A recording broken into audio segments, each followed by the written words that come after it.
Hi everyone, welcome back to my channel. In today's video, I want to share with you 9 ways to protect your child from predators or sexual abuse. So today's video is not going to be as lighthearted or fun as most of my videos typically are because this is an incredibly serious topic, and I've actually been praying about making this video for over a year and just believe that God put this topic on my heart to speak about. The more I learn about this topic, the more I feel conviction to just share some of the research I'm learning with others so that maybe one more kid could be protected or one more parent has the knowledge that they maybe didn't have before. And I'm gonna start off by sharing with you some really staggering statistics. This is really hard to hear. 1 in 9 girls or 1 in 53 boys under the age of 18 has experienced sexual abuse at the hands of an adult. 82% of all victims under 18 are female. Victims are more likely than non-victims to experience the following mental health challenges. About 4 times more likely to develop symptoms of drug abuse. About 4 times more likely to experience PTSD as adults. About 3 times more likely to experience a major depressive episode as adults. This next one I think is so important.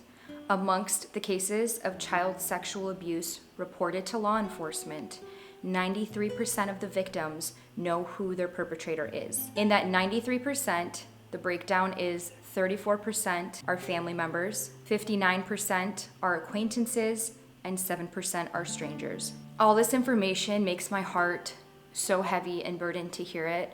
I know that this is not easy to take in, but my hope is that you do stick around for the rest of the video to learn some different ways that you can protect your own children and children around you, whether you're a parent, a guardian, a teacher, because we see here that they're at risk even around our own family members, which is frightening. But we can step up. Our role is to protect our children, to keep them safe. Just with some of these simple ways, you can literally change a child's life. So I'm gonna get started, and just to let you know, I might be putting some more sensitive words on the screen to try to avoid this video from getting demonetized or taken down. So starting with number 1, teach proper names of body parts to your children. I mentioned this in my video where I talked about 9 parenting styles that I don't subscribe to. If you haven't seen it, I'll link it right up here. But basically in there, I was talking about how I don't wanna use any nicknames for private parts, which was a very popular concept growing up in my time. Some people now even do it, and definitely not trying to shame anyone, but I don't think that that's in the best interest of the child. It may feel uncomfortable or weird at first because we're so used to the little nicknames, but it's really important for kids to know the proper names for their genitals. And if you don't know which names to use, I'll put them right up here on the screen for the different body parts, kind of the most clear and precise words that you should be teaching your children. This knowledge gives children correct language for understanding their body parts, also asking any questions that need to be asked, and correctly communicating if there's any inappropriate behavior going on that might lead to sexual abuse. I personally plan on teaching my children that their body is a gift from God. There are some parts of your body that are private and should never be touched, except for when you need help using the bathroom or changing,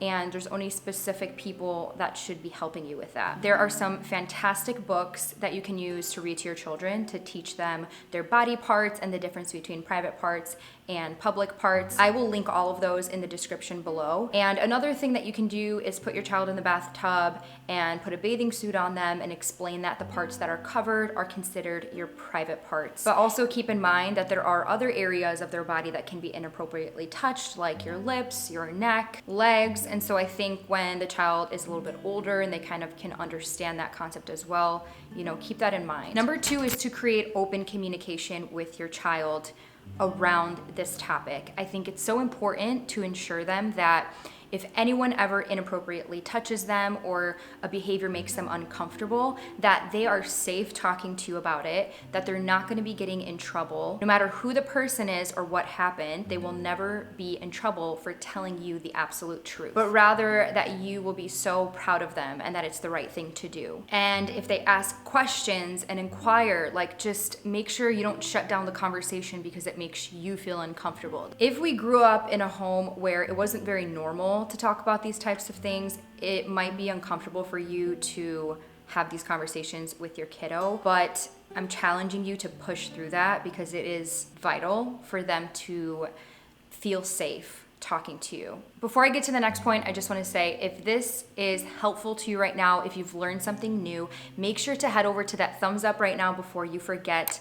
The more thumbs up we get, the more the video gets pushed out and the more parents and children and families this video can help. So a huge thanks to you guys for helping me out, and also share this video if there are friends of yours that you think would really benefit from this information. Number 3 is to talk to your child about touching boundaries. This is kind of going off the first point about teaching body parts, and again, a lot of the books I'm including below will be very helpful with this. It's important for them to know what kind of touch is appropriate and what kind is crossing a boundary and not appropriate. For example, you can tell your child, most of the time you like being tickled and hugged and kissed, but sometimes you don't, and that's okay. And let me know if any family member or anyone else touches you or talks to you in a way that makes you feel uncomfortable. A good way to teach little ones boundaries is to say, if you don't ever want any more kissing or hugs, you can say stop or all done, and you can directly show them this by, when they are saying that to you,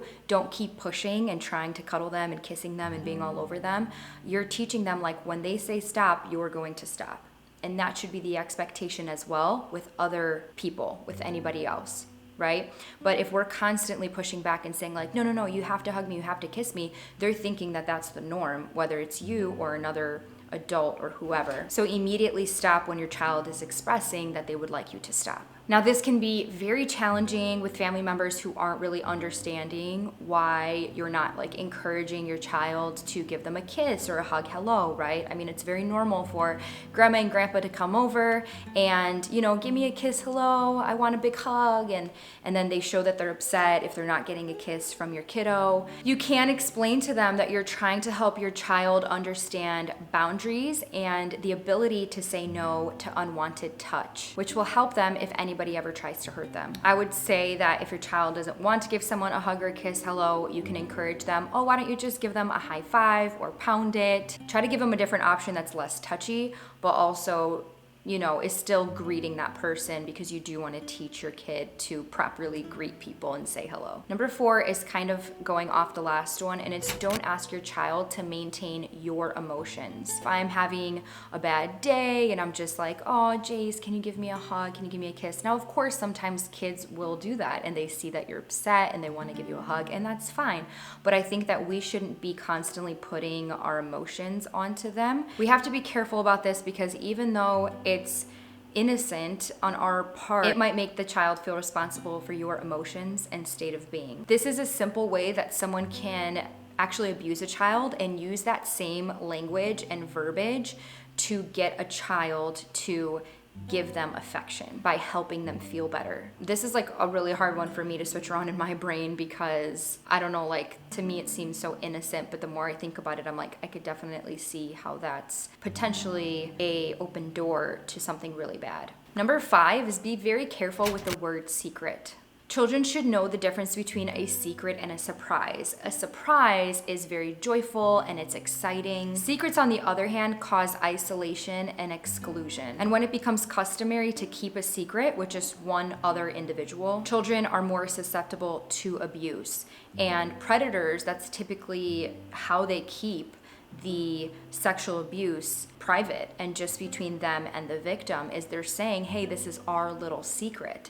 And if children are taught secrets are good, secrets are fun, then they're just thinking in their head, this is fine because it's an adult telling me that this is our secret, and so I'm not going to tell anybody. It's good for kids to know that you don't have secrets and that they shouldn't keep any secrets from you, and you are a family and you trust each other and you tell each other everything. If you, for example, are like, oh, don't tell dad that we got him this gift, it's a secret. Instead, this is a great opportunity to use the word surprise. This is a surprise, so we're not going to tell dad, right? The gift you're giving dad is a good thing. As opposed to secret, we don't keep secrets.